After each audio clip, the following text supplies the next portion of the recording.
stars collide. Hell-divers soar with valor as their guide. Through cosmic storms, nebulous deep, they journey forth their oath to keep. With helmets gleaming in the starry night, they plunge into battle, ready to fight. Their weapons honed, their spirits hide. In the face of danger, they'll never shy. With guns ablaze and hearts of fire, they'll never rest, they'll never tire. Evening's freedoms, glorious lords of equally glorious victory. That was Never Rest, Never Tire by Rogan Ravenheart, a song dedicated to, well, you know all those people who come out of the woodwork every single major order to say that we're cooked, that we lost, and we might as well throw in the towel now?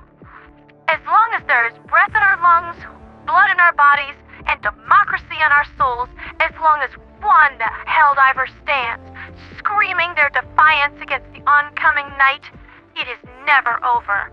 Super Earth never backs down, never surrenders, never rests, never tires, because freedom never sleeps.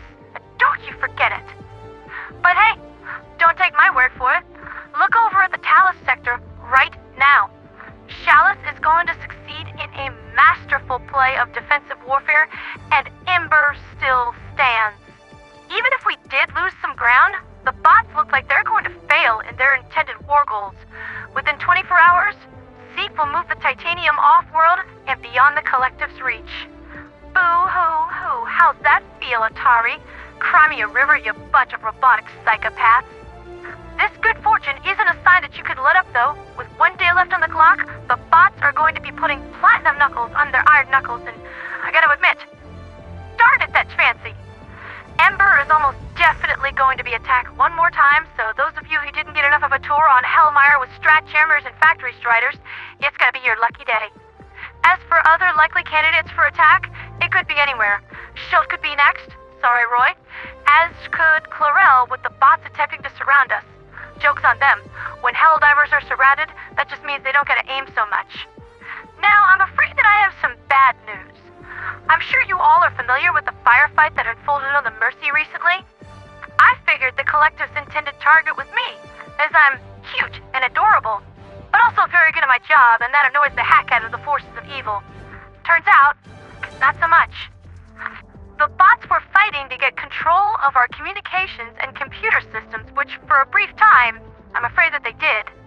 I have already alerted the Ministry of Truth to the data breach, and we've changed up all of our own encryption codes, so we should be alright.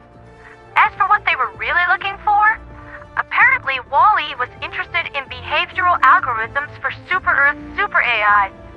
Why? Were they looking for a date? Joking aside, this is actually something of a serious matter. I know of a few coworkers who use super AIs to help automate their ships, take some load off the crew.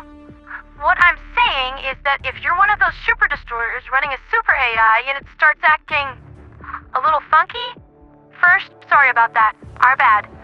Second, you're probably going to want to get that checked out with the IT guys and get your awesome computer friends a clean bill of health. Hey Walter, you feeling all right out there? How do you feel about democracy, liberty, and our glorious mother planet? Yeah, that's what I thought. You eat Automaton cyber attacks for breakfast. Look at those manly, mighty digital muscles. You are a champion.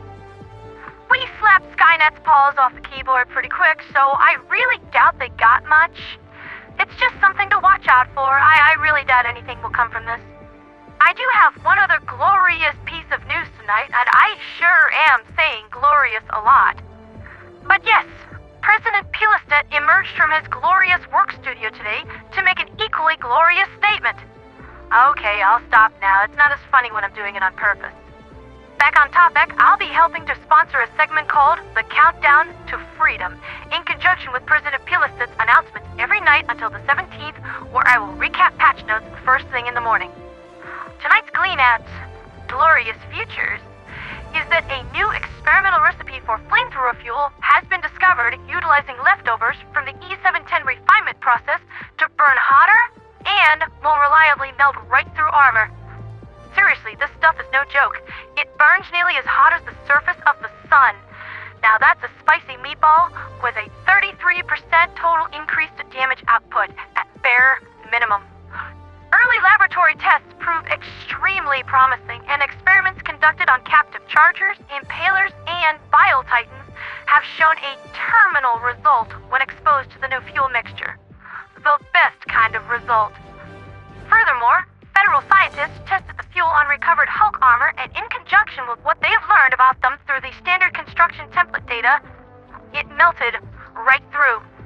Like butter. Oh yeah, the enemies of democracy are quaking in the boots now. That's been Liberty's latest with me, ponderatheradioangel. We were in a bit of a troublesome spot there, but between denying the evil robot mastermind his intended prize and fresh new innovations in the realm of tyrant toppling, Super Earth is back on top, baby. Oh yeah, we're gonna fight and we're gonna win. For liberty, for freedom, for democracy, and for Super Earth.